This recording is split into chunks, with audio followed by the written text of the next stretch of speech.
Baik, capaian pembelajaran dalam topik materi ini peserta diharapkan untuk dapat menunjukkan penguasaan wawasan pengetahuan dan keahlian dalam bidang pariwisata berkelanjutan di kawasan lindung.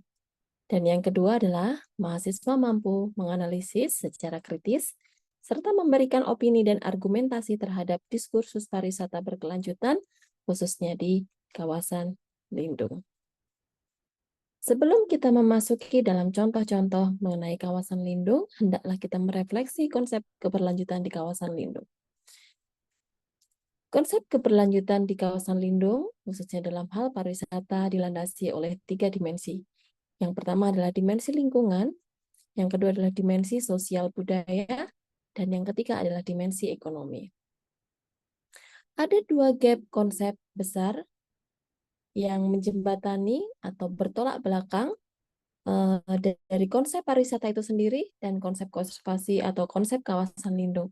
Apabila konsep konservasi atau kawasan lindung, dia sifatnya untuk mengkonservasi area, sementara dalam aktivitas wisata, pada umumnya sumber daya alam digunakan secara eksploratif. Selain itu, konsep keberlanjutan di kawasan lindung sangat dipengaruhi oleh peran-peran para pemangku kepentingan atau stakeholders di pariwisata kawasan lindung.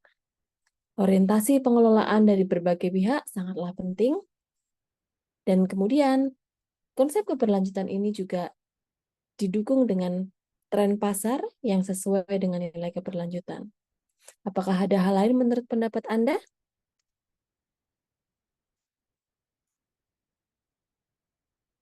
Aktivitas pariwisata di kawasan lindung di Indonesia muncul dalam berbagai macam pendekatan, baik itu marine tourism, ekoturism, geoturism, dan lain sebagainya. Ada 55 kawasan lindung yang tercatat di Kementerian Lingkungan Hidup dan Kehutanan atau KLHK, yang sebagian dikelola oleh pusat atau kementerian, sedangkan yang lainnya dikelola oleh daerah.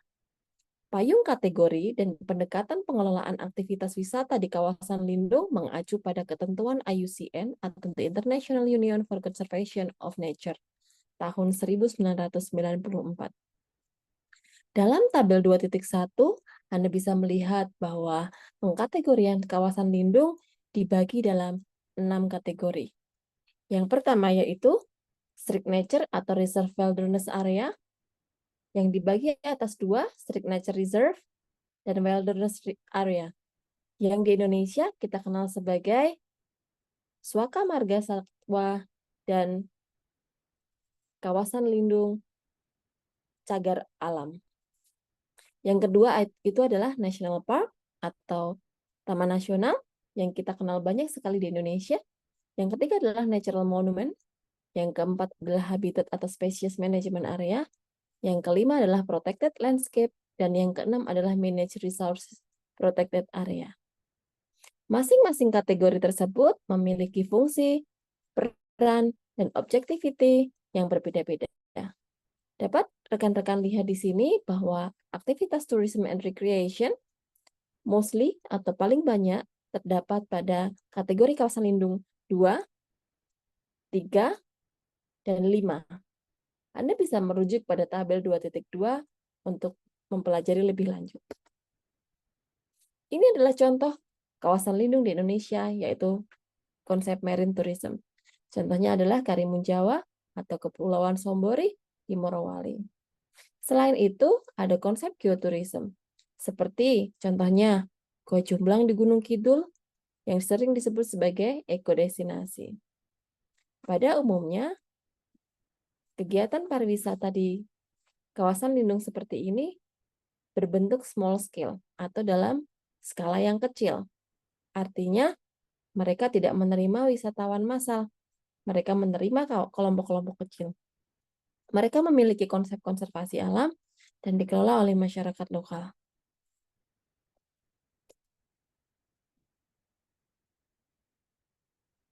Marine tourism sudah sangat dikenal di Indonesia. Bahkan WWF Indonesia sudah menetapkan marine tourism sebagai salah satu bentuk strategi dalam kegiatan konservasi. Melalui aktivitas wisata, dipercaya bahwa lingkungan dapat dikonservasi dengan sumbangsih dari wisatawan dan masyarakat setempat, baik dari segi materi maupun nilai-nilai dan semangatnya. Lalu apa itu ekowisata? Ekowisata juga salah satu konsep pendekatan yang digunakan dalam mengembangkan kawasan lindung sebagai kawasan pariwisata. Seperti namanya, ekowisata, yaitu ekologi dan wisata, yaitu kegiatan wisata yang mengedepankan konsep keberlanjutan ekologi. Anda bisa melihat dalam link-link berikut mengenai pembahasan lebih lanjut mengenai ekowisata. Konsep ekowisata sangat dekat dengan nilai-nilai yang dimiliki atau prinsip-prinsip yang dimiliki dari destinasi.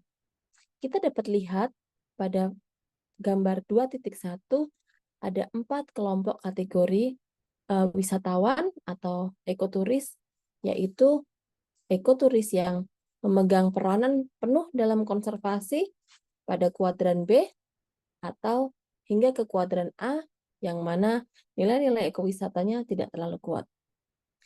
Selain itu, ada beberapa prinsip-prinsip ekowisata dalam tabel 2.1 yang Anda bisa lihat. Hal ini dikomparasikan dari berbagai ahli. Ada beberapa prinsip yaitu interest in nature, contributes to conservation, reliance on park and protected area, benefit local people and long-term benefits, education and study, low impact and non-consumptive, ethics, management, sustainable, enjoyment, culture, adventure, and small scale.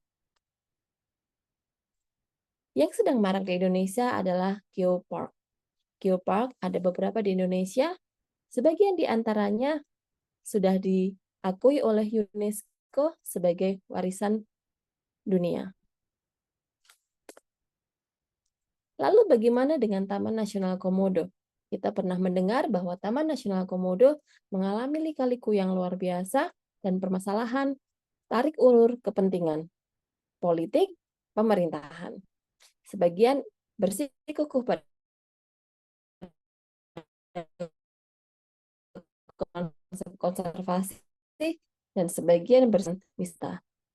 Anda bisa melihat pada kasus ini untuk mempelajari lebih lanjut. Ada beberapa hal yang kemudian dijadikan strategi dalam pengembangan ekowisata di kawasan lindung. Salah satunya adalah akomodasi wisata. Ekologi Indonesia yang menyediakan kegiatan paket wisata dan akomodasi wisata yang ramah lingkungan. Lalu, bagaimana menurut Anda? Mari kita mencoba membuat ide-ide kelompok Anda dengan teman yang Anda pilih mengenai studi kasus pariwisata di kawasan lindung di Indonesia. Anda boleh memilih satu di antara 55 kawasan lindung di Indonesia dan Anda boleh menganalisis mengenai kegiatan pariwisata di dalamnya. Apa yang Anda dan kelompok Anda temukan dan bagaimana Anda dan kelompok Anda akan menyelesaikannya. Baik, submit tugas Anda segera dalam waktu 3 minggu. Terima kasih. Sampai bertemu kembali.